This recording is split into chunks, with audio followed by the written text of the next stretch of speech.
जैसा कि आप जानते हैं कि हमारे केवीएस एनवीएस के रिजल्ट्स आ रहे हैं and teaching and non teaching दोनों आ रहे हैं। तो टीचिंग में हमारा इंटरव्यू है, तो इंटरव्यू की जो जिन लोगों का रिजल्ट्स आ चुके हैं एंड सभी के आ ही जाएंगे अगर एंड ऑफ द अगस्त। तो हमारा इंटरव्यू का पहला क्वेश्चन होता है कि अपने बारे में बताइए। ठीक है, यही हमें क्वेश्चन बहुत अच्छे से इसका आंसर देना है और यही हमारा जो क्वेश्चन है और इसका आंसर ही हमारे इंटरव्यू की दिशा फिक्स कर सकता है लकीली, क्योंकि इसको बहुत ज़्यादा इफेक्टिवली देना है हमारा इंट्रोडक्शन। तो मैं इस वीडियो में बताऊंगी कि हमें क्या बताना चाहिए, क्या नहीं बताना चाहिए और कैसे बताना चाहिए। ठीक है, और उसका सीक्वेंस क्या है। तो हम इस वीडियो में यही बात करेंगे और लास्ट तक ज़रूर देखें। जो इंट्रोडक्शन का पहला क्वेश्चन होगा कि अपने बारे में बताइए, टेल अबाउट योर सेल्फ। ठीक है, तो हमारा पहला तो हमें हमारा नाम बताना है, हमारा सिर्फ नाम बताना है, हमें माँ बाप का नाम नहीं बताना है जैसे कि स्कूल्स में बताते हैं। और फिर हमें हमारा नेटिव प्लेस बताना है। नेटिव प्लेस में सिर्फ हमें हमारा डिस्ट्रिक्ट मेंशन करना है ना, स्टेट मेंशन करना है। और डिस्ट्रिक्ट में कि यदि आपके की कोई यूनिक आइडेंटिटी है तो उसे ज़रूर अच्छे से तैयार करके ले जाइए। पता चले कि किसी को आपके डिस्ट्रिक्ट की यूनिक आइडेंटिटी पता है और वो इंटरव्यूअर आपसे काउंटर क्वेश्चन पूछ ले तो आप ब्लैंक हो जाओगे। मेरा नेटिव प्लेस बुलंदशहर है, तो बुलंदशहर की यूनिक आइडेंटिटी यही है कि एक तो यहाँ पर गन्ना ज़्यादा होता है एंड शुगर मिल्स वगैरह हैं। एंड जो है सबसे खास जो है वो चीनी मिट्टी के बर्तन खुर्जा पोट्री फेमस है वहाँ के लिए।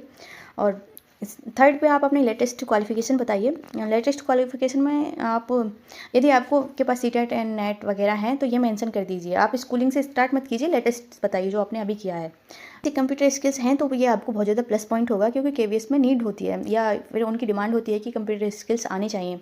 किसी आईटी कंपनी के लिए नहीं, ये आपके रिजल्ट्स प्रिपेयर करने एंड आपकी जॉब में ही आपको फ़ायदा करेगी आपकी ये स्किल। एक्सपीरियंस है तो बहुत अच्छी बात है, नहीं है तो भी कोई बात नहीं है। आपको अपना इंटरव्यू इतने अच्छे से देना है एंड इंट्रोडक्शन इतना इफेक्टिवली देना है कि आपको इसकी कमी ना लगे कि आपके पास एक्सपीरियंस नहीं है। स्ट्रेंथ बताइए। कुछ लोग ऐसे करते हैं कि स्ट्रेंथ के साथ साथ अपनी वीकनेसेस भी बता देते हैं। भाई हमें वीकनेस अपनी नहीं बतानी है। जब हम किसी युद्ध में होते हैं तो सामने वाले को अपनी कमजोरियों का हवाला नहीं देते हैं, वो हम पे अटैक कर देगा वापस से।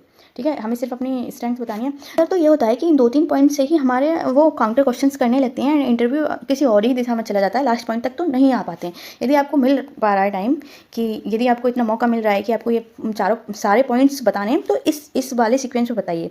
अपना नाम बताइए, नेटिव प्लेस बताइए, लेटेस्ट क्वालिफिकेशन बताइए and basic computer skills, experience, strength and hobby बताइए। और इंटरव्यू से जो क्वेश्चन होना चाहिए उसमें आपको ब्लैंक नहीं होना है, उसका अच्छे से इफेक्टिवली आपको आंसर देना है, तभी आपका इंटरव्यू अच्छा हो सकता है, अच्छी दिशा में जा सकता है। तो ये हमें बहुत स्ट्रॉन्ग तरीके से तैयार करके जाना है। वैसे मेरा आइडिया है कि हम पर्सनालिटी पर नेक्स्ट वीडियो बना सकते हैं यदि आप इंटरेस्ट दिखाओगे तो। Thank you.